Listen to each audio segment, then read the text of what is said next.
Vamos a continuar, amigas y amigos. Seguimos con nuestro distinguido y honorable entrevistado, el investigador en ciencias sociales, con estudios en psicología en la Universidad Católica Andrés Bello, un profesional completamente exitoso, asesor inclusive de quienes han hecho doctorados en el área de ciencias sociales y además un conocedor de la materia al 1000%. Estamos hablando de Luis Enrique Gavazut Bianco. Gracias por estar aquí. En el segmento anterior estábamos haciendo un análisis de la situación económica del país. Primero que nada, el sistema DICOM que pretende implantar el gobierno nacional de alguna u otra manera va a permitir la posibilidad cierta de que la economía se recupere. ¿Dentro de qué perspectiva puede, como quien dice, ese sistema contribuir a generar el clima de confianza de que pueda eliminar esa economía paralela que tanto daño le ha hecho al país por una inflación que realmente ha sido inmerecida y que se ha mantenido vigente a través del tiempo? Y también, por supuesto, para tocar los medios alternativos de resolución de conflictos para que a través de la gente valiosa que tiene que ver con el sector privado, gente que apuesta por Venezuela, gente que tiene conciencia plena de generar fuentes de empleo, pueda buscar un punto de equilibrio y trabajar en equipo junto con el Estado para contribuir al crecimiento económico del país. ¿Qué podemos hacer para hacer un aporte en materia comunicacional que contribuya con el planteamiento que le estamos haciendo en este momento? Bueno, mira, Richard, empezando por lo último, el rol de los medios de comunicación es muy importante, ¿no? Difundiendo la información objetiva, veraz, oportuna sobre la economía, que es el tema fundamental que preocupa a todos y todas los venezolanos en este momento. No solamente presentando esa matriz unilateral, digamos, de una sola visión de la economía, el enfoque neoliberal, el enfoque netamente capitalista, sino ver también, fíjate por ejemplo, hay mecanismos de economía socialista, de economía alternativa, que son muy interesantes y que vienen a combatir de manera importante este fenómeno de guerra económica del que hablábamos en el primer segmento. Uno de ellos es, por ejemplo, los CLAP. Los CLAP es un sistema de distribución alternativa de bienes esenciales para el pueblo, para las personas. Mucha gente se burla de esto, dice que eso no sirve, que es insustentable, etcétera, pero la realidad concreta, el hecho cierto es que de no ser por los CLAP, la situación en este momento en Venezuela sería verdaderamente explosiva, ¿no? Verdaderamente sería una situación terrible, ¿no? No quiere decir que la situación no sea terrible, por supuesto que lo es, pero los CLAP han contribuido a mitigar eso. Y no es un mecanismo que haya surgido de las lógicas de la economía liberal, de la economía clásica, sino que surgen de una lógica de economía real, de economía tangible, muy concreta, utilizando todos los recursos humanos y todo, digamos, todo el potencial que existe en la sociedad para resolver sus propios problemas. Y ese es un mecanismo que indiscutiblemente hay que resaltar, hay que difundir, hay que valorar y hay que analizar desde el punto de vista de su fundamentación teórica, de su fundamentación lógica, de su sustentabilidad en el tiempo, etc. Yo creo que los medios de comunicación tienen mucho que aportar en ese sentido. Sin embargo, hubo un tema que planteaste en el primer segmento sobre el asunto que quedó en el aire, el asunto de la impunidad y de cómo los especuladores, los acaparadores, los que violan la ley. Mira, hay una ley en Venezuela, no una, es decir, hay la ley, pues no, hay muchas leyes que regulan la economía, hay decretos presidenciales, hay leyes establecidas en el país que claramente te señalan los delitos, te tipifican las penas que deben cumplirse en función de los que violen esas leyes. Y una ley fundamental que existe en este momento es el margen de ganancia. La ganancia máxima para cualquier actividad económica en este país es el 30% sobre tu estructura de costos totales de producción, sea un bien, sea un servicio, sea una importación, sea lo que sea cualquier tipo de actividad económica que se preste. Eso evidentemente no se cumple y uno lo ve, pues, o sea, no hay que, digamos, ir a hacer ningún curso en Harvard, como dice el dicho, para darse cuenta de que eso nadie lo cumple en Venezuela. Entonces los niveles de impunidad son pasmosos. Uno se pregunta, bueno, ¿cuántas cárceles habría que construir si fuésemos a hacer cumplir la ley de manera estricta y a meter preso a todos los que violan, por ejemplo, esa ley en particular? Pero además se ha vuelto, lamentablemente, Richard, porque debemos ver la perspectiva de esto que está sucediendo hacia lo que es nuestra sociedad, hacia lo que somos como venezolanos, hacia el país que hemos venido construyendo históricamente y el país que queremos de cara a futuro para nuestros hijos. Nosotros en Venezuela tenemos un récord muy lamentable de cumplimiento de las leyes y eso hay que señalarlo. Aquí se ha hecho costumbre desde, por ejemplo, no respetar las leyes básicas del civismo elemental, como colocar la basura en el lugar que corresponde, como no saltarse un semáforo, una señal de tránsito, como no andar sobornando al fiscal de tránsito para que no te ponga la multa por la infracción que acabas de cometer.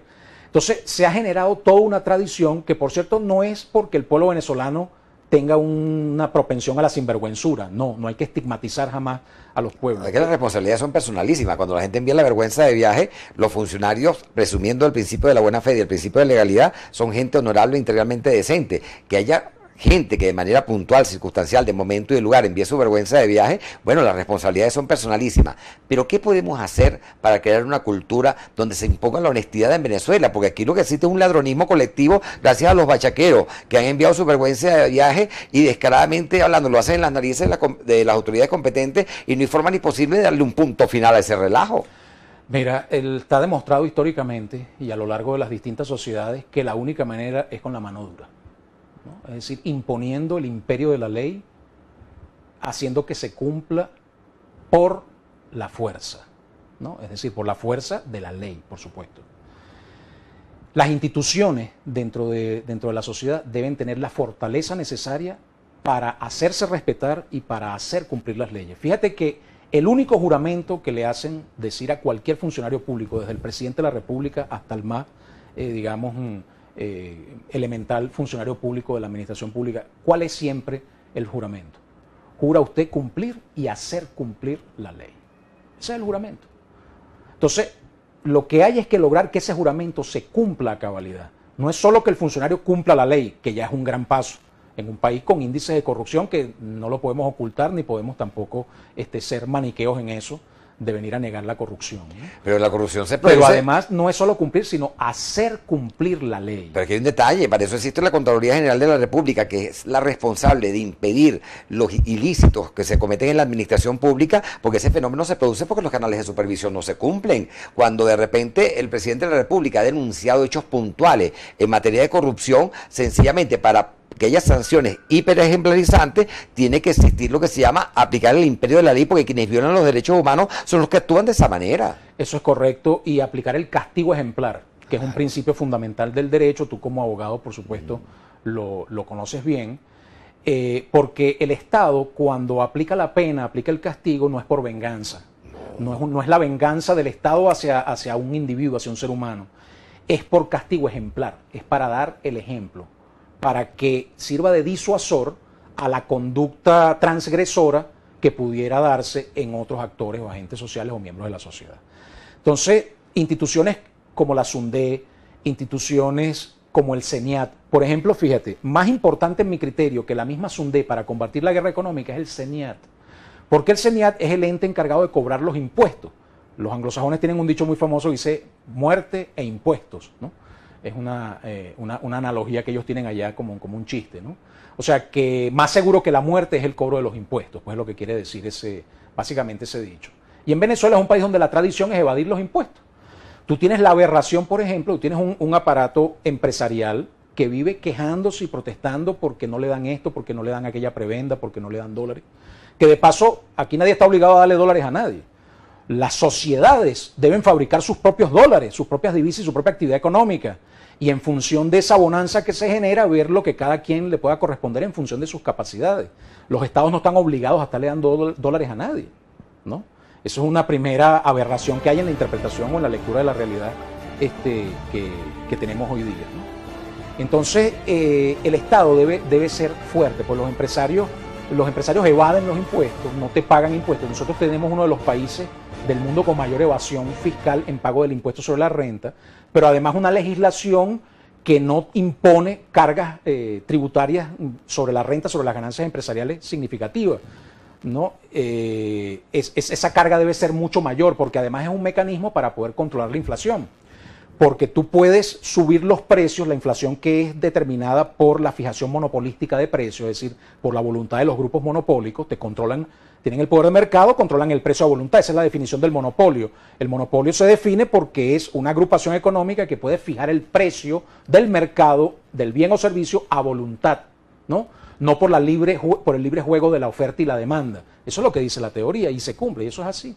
Entonces, ¿cómo tú controlas la inflación? Subiéndole los impuestos. Bueno, tú aumentaste los precios como te dio la gana, pero al final del año, cuando te toque reportar tus ganancias, el 80% se lo va a agarrar el Estado en impuestos sobre la renta. Entonces no hiciste nada subiendo los precios. Entonces un freno clásico, típico, institucional, aceptado universalmente en cualquier país del mundo para controlar la fijación monopolista de precios es el cobro efectivo y eficaz y contundente del impuesto sobre la renta.